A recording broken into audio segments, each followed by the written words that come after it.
For more on this, let's bring in David Webb, host of the David Webb Show on SiriusXM Patriot, and civil rights activist Dr. Alveda King, the director of the African American Outreach for Priests for Life and the niece of Martin Luther King Jr. Welcome to you both. Dr. King, I'll start with you. There's a lot there. Your initial reaction? My initial reactions, I'm glad that Bill does recognize that it is the president's job and responsibility to advance this conversation about race. I do want to remind the president that my uncle, Dr. Martin Luther King Jr., said that we must learn to live together as brothers, and I added sisters, or perish as fools. And in order to be brothers, we must admit that we are one human race, Acts 17:26, one blood. As to Bill's comments about the African-American family, I agree. And I do agree that we must strengthen our fathers and giving them equal opportunity in the marketplace to be able to advance and to help their families. I do not agree, though, with Bill that it is a choice that our African-American families have fallen apart. We need much more support. And finally, I believe that instead of berating our children and talking about how bad they are, we love all of our children and we love our families. I believe that rather than sending our children to their graves, we should be taking them to church and to Jesus Christ. And I think we can help our families, but it should not be the Christian church only divided into separate categories like the black church, the white church, Hispanic church, Latino church, all of that. But it should be the Christian church, period. And so as Christians, we must learn to live together as brothers and sisters, or indeed we will continue to perish as fools. And David, a lot of conversation there about fathers, about the family core in the African American community. Bill cited a number. He said 73% of children now in the African American community are born to unwed parents, and he expressed great concern about fathers' involvement here. How do you begin to have those conversations within the community, David? Well, first, maybe we should make Bill O'Reilly the president of the NAACP, and that would be a starting point. And it's not equipped to be taken lightly, because the leadership is what I'm talking about. There are some things I absolutely agree with because it comes to accountability, responsibility, the culture, and the reality that we deal with in this country, in all communities, but in the black community.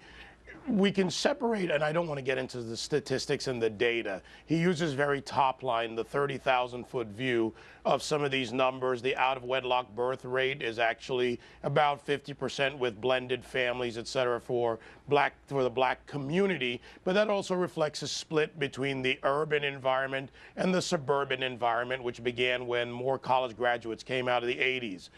Overall, we have lost our way when it comes to the family structure, and the family structure that then is followed by the educational structure.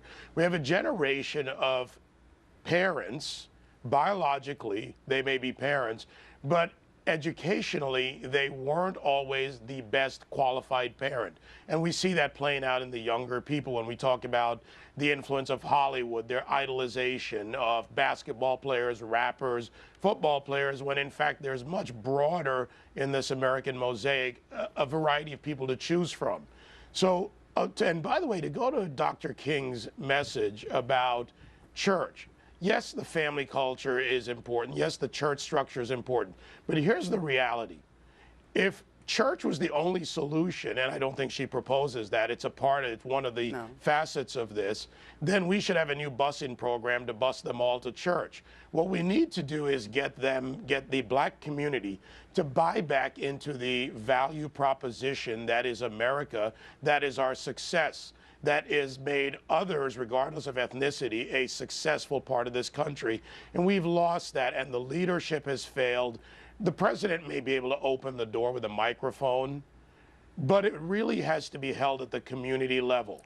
We have to put aside the leaders and those that claim to be leaders and sit down as families and as people and begin to have honest, real, and open conversations. And I want to bring Dr. King back in. Please go ahead, and then I've got a quick question for you. I'd like to add quickly, there's one of the young ladies, the twin girls on Sister Sister, and one is married to a Fox News commentator as well, but she said that she waited until she was 29 years old to have sex. She had sex one time, and then she said, this is not what I want to do. I want to be married when I have sex. And then they got married. She's only had sex with one person, and now they have a child. So that model is, you know, we know that model works, and I think we just need to encourage our young people to re-examine human sexuality, the purpose, what they want to do with their lives. And so I did not mean to just say church had the only example. There's a way to strengthen our community and the world community, the global community, with these types of examples in media. She is a TV star. And so we do have to have better music, better examples in our film and all of that. I agree with that as well. I want to get to something and give you both a chance to respond to this as well. We know that Bill Cosby has often launched these conversations. He's spoken many times about his criticism of parents that he felt like weren't involved enough in lives with African-American children. He's taken a lot of heat when he's spoken out many times, which he has the right to do. Do either of you worry about concerns that if you try to raise these issues and have these conversations, there is going to be backlash? And Dr. King, I'll start with you. We must have these conversations and raise these issues. We get a backlash sometimes, but life is very important. The family is very important. The natural family, from conception until natural death. Learning to care about the babies in the womb, the children once they're born, the adults, the elderly, the grandparents, and the grandparents can teach the young children a lot as well. So we don't need to discredit or to push aside any part of our community, but to bring all of that together. And I think that along with the conversation about race, we must continue the conversation about family. And David, not a lot of time left, but I want to give you a chance to weigh in as well. We do need to focus on the family and the communal level. But we also can't ignore the reality. The reality is that in the community, you have got to get into the streets, as it were, and talk to all levels of people. We also have to face, and you talk about backlash. Look, I get backlash on a daily basis. I don't worry about it.